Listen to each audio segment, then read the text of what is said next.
attorney, I deal with clients on a regular basis who are going through divorces, child custody battles, restraining orders, and I see what a strain these stresses in life have on their mental health. I've seen a lot of clients who are paranoid, or start hallucinating and just have a lot of negative thoughts in their minds. And the main thing is a lot of folks in the community, when they have the negative thoughts, they don't share it. They don't talk about it. They hang on to it inside. They're ashamed of the emotions and the feelings. And the more they hang on to the stories, the more it creates depression. Right? There's a saying that expression actually counters depression. The more you express, the more you don't feel isolated and actually get better. But the reality is people don't do that. They hide, their thoughts and the negative things because they want everyone to feel like I'm the best. I'm the most positive person. Everything is fine. They don't want to share about their vulnerabilities with the world. And my personal experience is growing up. I'm Chinese. My parents are from Taiwan. My grandparents are from China. And in the Asian culture, it's all about saving face. Something bad happens, we shove it under the rug and we don't talk about it. Like at the mass shootings, a lot of the victims' families didn't come out to talk about their loved ones who got killed in the gun massacre. It wasn't even any fault of theirs, but they were ashamed to even be involved in that kind of circumstance. So none of them, it was hard to get victims' families to come and share about their families and what happened. They just wanted to avoid the situation and not talk about it. So growing up, I was raised by a tiger mom from Taiwan, a single mom. My mom was a single mom. And I never knew what happened to my father. I just knew he wasn't there. I just had a mom raising us.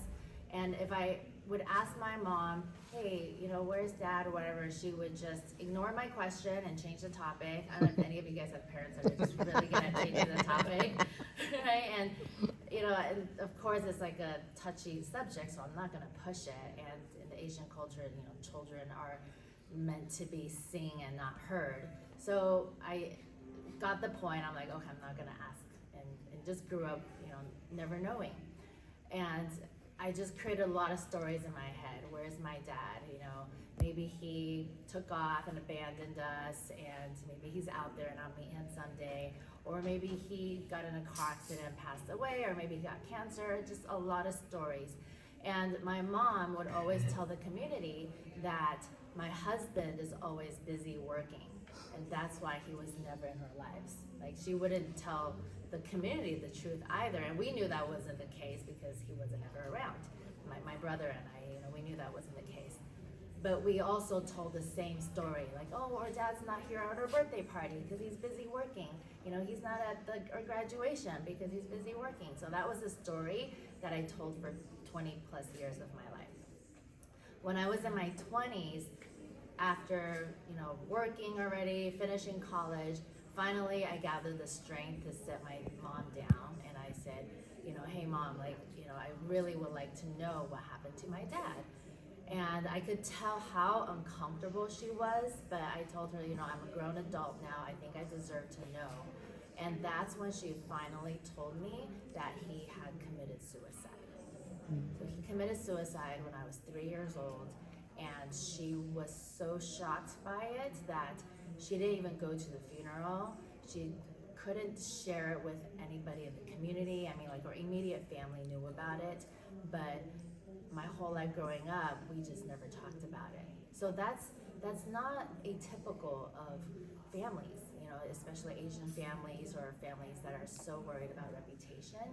But the thing is, if we don't talk about it, we end up judging ourselves.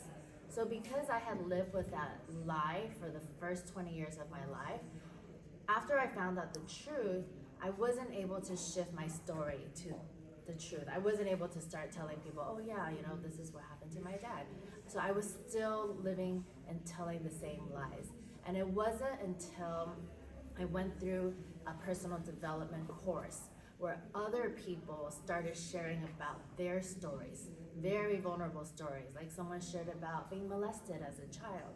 Someone shared about, having a family member get killed very suddenly. Like everyone was sharing about different challenges they went through, and by them sharing, I gathered the strength to share my story too.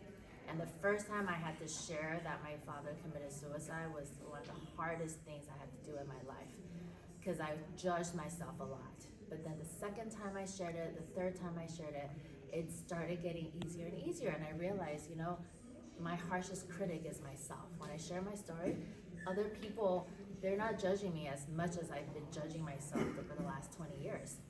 So as I share my story, my lesson is if anyone else has a story to share, expression counters depression. Right? The more you share it, the more mental health you gain, and then you end up helping other people too. So I've written a book on my story to share with as many people in the community as possible, and I hope that by me sharing my story, you guys can gain the courage to share your story with someone else too.